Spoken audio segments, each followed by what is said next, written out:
8월 21일 탭스 성적 분석입니다. 이번에는 점수대별로 좀 차이가 큰 회차였는데요. 일단 가장 큰 특징은 300점대가 전체적으로 다른 회차 대비해서 조금 더 유리한 회차였다는 점입니다. 보시면 300점, 327점, 350점, 387점 등 300점대를 목표하셨던 분들 전체적으로 다른 회차에 비해서는 많이 분포되어 있다는 것을 확인하실 수 있고요. 반면에 이 400점대로 넘어와서는 평소보다 확연히 좀 줄어들어서 불리했던 회차로 보입니다. 그리고 500점대는 좀 평소랑 비슷하다가 570점 이상 초고득점대가 지난 시험 대비해서 많이는 아니지만 살짝 더 분포되어 있는 것을 확인하실 수 있는데요. 이번 시험의 특징은 청해와 독해의 난이도 차이가 컸다는 점이죠. 청해가 좀 어려웠던 반면에 독해는 좀 많이 쉬운 편이었는데, 그렇다 보니까 실제로 청해 영역의 한 문제당 감점은 비교적 적었던 반면 독해의 한 문제당 감점은 좀 살벌할 정도로 크게 감점이 되었습니다. 이걸 토대로 유추를 해보자면 청해가 좀 전체적으로 많이 안 깎이니까 청해를 특히 어려워하시는 300점대 분들이 목표를 달성하기에 비교적 용이했던 반면, 독해는 한두 문제만 틀려도 확확 깎이다 보니 좀 고득점에 해당되는 400점대를 달성하기는 좀 비교적 어려운 편이 아니었나 라는 분석을 해볼 수 있을 것 같습니다. 자, 그리고 이번에도 시험 직후에 업로드 해드린 요 독해 청해 전 문항 해설 강의를 통해서 각 점수대별로 목표 점수를 결정지었을 핵심 문항들을 다시 되짚어 보자면, 우선 327점 경계에 있었을 법한 문제들은 청해는 25번 딸의 하키 활동 참여가 다른 활동들에 반대될까봐 반대한다 라고 했던 지문, 여기서 other commitments라는 표현이 a lot of activities로 돌려 말해진 선택지가 정답이었죠. 또 30번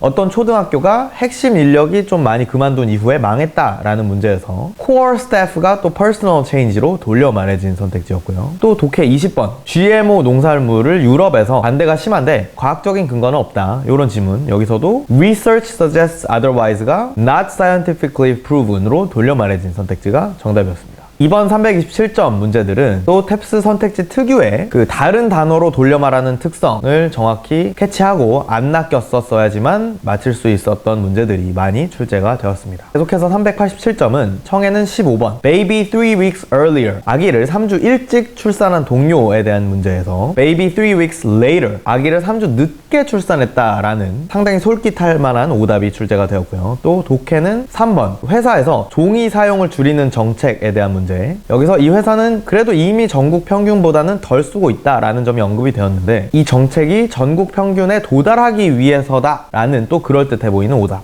공통적으로 지문에 언급된 똑같은 단어를 활용해서 뭔가 그럴듯해 보이는 상식적인 낚시 선택지가 많이 포함이 되어 있었는데요. 결국에는 지문에 같은 단어가 나왔다고 해서 또 그럴듯해 보이는 상식적인 내용이 나왔다고 해서 솔깃해서 고르지 않도록 주의했어야 되는 문항들이 많이 출제가 되었습니다. 또 450점대에는 청해는 35번 허리케인이나 토네이도와 같은 D라고 불리는 자연재해, 이거는 눈 중심이 없고 또 회전을 안 하고 더 오래 지속된다, 이런 디테일들이 포함된 오답 선택지들이 출제가 되었고요. 또 독해는 18번 그 자연적인 염색 과정에서 몰던트라는 성분을 쓰는 이유는 그 염색약을 더 잘 먹게 하도록 하기 위해서였는데, 그 외에도 이 자연 염색 과정의 색깔의 종류라든지 아니면 뭐 색을 더 옅게 하기 위해서 뭐 여러 번 염색을 한다든지 등등의 또 디테일을 활용한 오답 선택지들이 많이 출제가 되었습니다. 결국 이 450점 경계에 있던 문제들은 미세한 디테일까지 정확히 파악해서 그 디테일들이 포함되어 있는 나머지 오답 선택지들을 걸러내는 것이 관건이었고요. 마지막으로 550점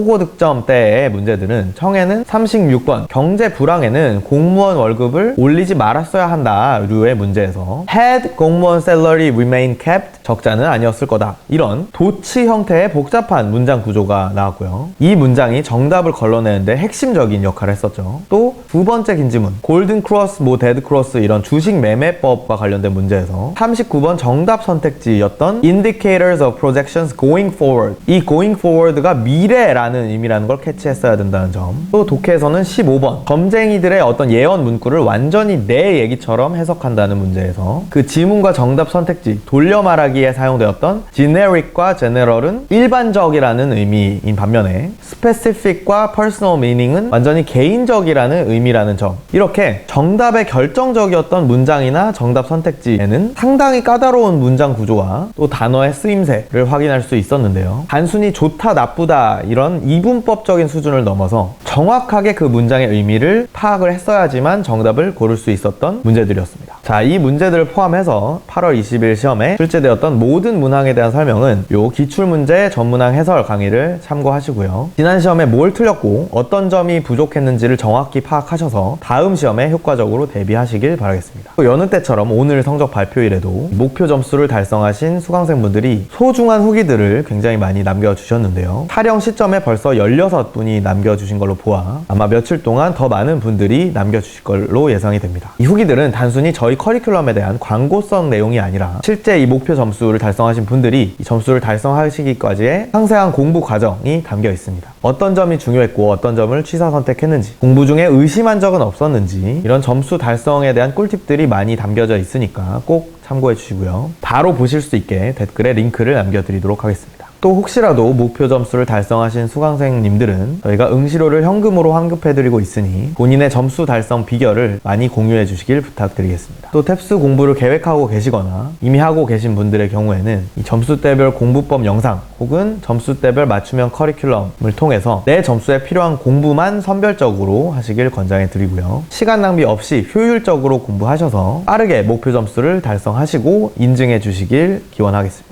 오늘 시험으로 많은 분들이 목표 점수를 한 번에 달성하셨기를 바라겠고요. 혹시라도 한 번에 안 되셨을 경우에는 이 부족한 점을 잘 채우셔서 다음 시험에 한 번에 목표 점수를 달성하시기를 응원하겠습니다. 감사합니다.